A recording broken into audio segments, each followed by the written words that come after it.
Pathfinders presents John the Baptist. Meet Elizabeth and Zachariah. They lived their lives to the glory of God. Zachariah was even a priest.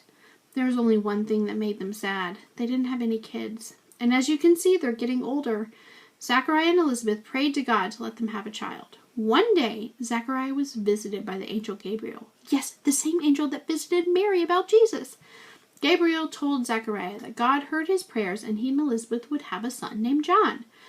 Zachariah couldn't believe it. He said, "But I'm an old man and Elizabeth is not young anymore either. It's not possible." Well, Gabriel did not like that. He said, "God sent me to bring you this good news, but because you don't believe me, you will not be able to speak until what I have told you comes true." Zachariah couldn't speak. No voice. But before long, Elizabeth found out she was pregnant. Now, Elizabeth had a cousin, a very famous cousin, actually, Mary of Nazareth. About 6 months after Elizabeth found out she was pregnant, Mary came to see her. Mary had been visited by an angel, the very same angel Gabriel, that told her she was to be the mother of Jesus, the Son of God. When Elizabeth saw Mary, the baby inside her started moving and dancing for joy. Elizabeth gave birth to a boy. Instead of naming him after his father, she said, "His name is John." People thought, maybe she's just tired. Let's go ask Zachariah. So they go ask him, and he wrote, "His name is John." And as soon as he did that, he could speak again. We celebrate John's birthday on June 24th. Fun fact, he's one of the few saints whom we celebrate their birthday as their feast day instead of their death day as their feast day. We do this because, like Jesus, John was born without any sin. Now, when John grew up, he went out to live in the desert. He chose to spend his time getting closer to God out in the wilderness where he could be alone. He wore clothes made from camel skin. Now, we know that there's not a lot that grows in the desert without water, so there's not a lot of animals for John to hunt. He ate locusts and honey to stay alive. John began wandering around the land, and when he ran into people, he told them about repenting their sin for God. Soon he settled near the Jordan River, and people came to hear him preach because they thought he was a prophet like Elijah. He started baptizing these disciples and followers in the River Jordan to wash them clean of their sins.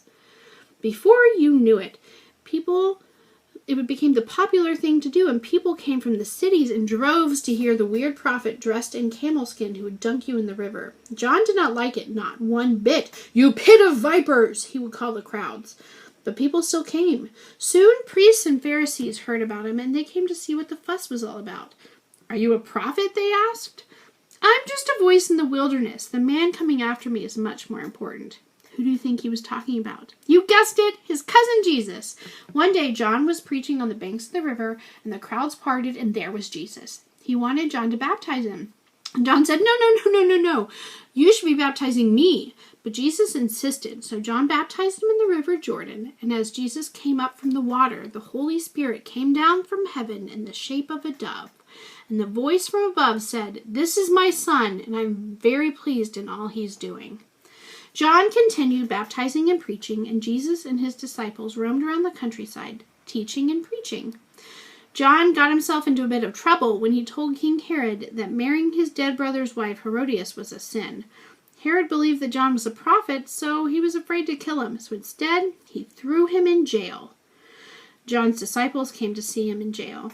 He sent 2 of his disciples to find Jesus with this message: "Are you the one that's come from God, or should we look for another man that's coming later?" Jesus told them, "Go back and tell John about everything you've seen and heard. The blind can see, the crippled can walk, the deaf can hear, the lepers are cleansed, and the dead are brought back to life." John was reassured that Jesus was truly the Son of God. This would be a good place to end our story, but sadly, Herod's wife Herodias was still angry and filled with hate for John, and tried to get Herod to have him killed. Herod was too afraid to do it. So Herodias planned a huge birthday party for the king and asked her daughter Salome to dance for the party. Salome danced so beautifully and everyone loved it so much that Herod told her he would give her anything she asked for. Salome and her mother looked at each other. This was their plan all along. Salome told the king that more than anything in the world she wanted John the Baptist's head on a platter. And Herod, being the coward that he was afraid he would look bad if he didn't do what he promised. So Salome was brought John's head, which she gave to her mother. John's friends and disciples took John's body to be buried. When Jesus heard the news, he went out into the desert to mourn for John.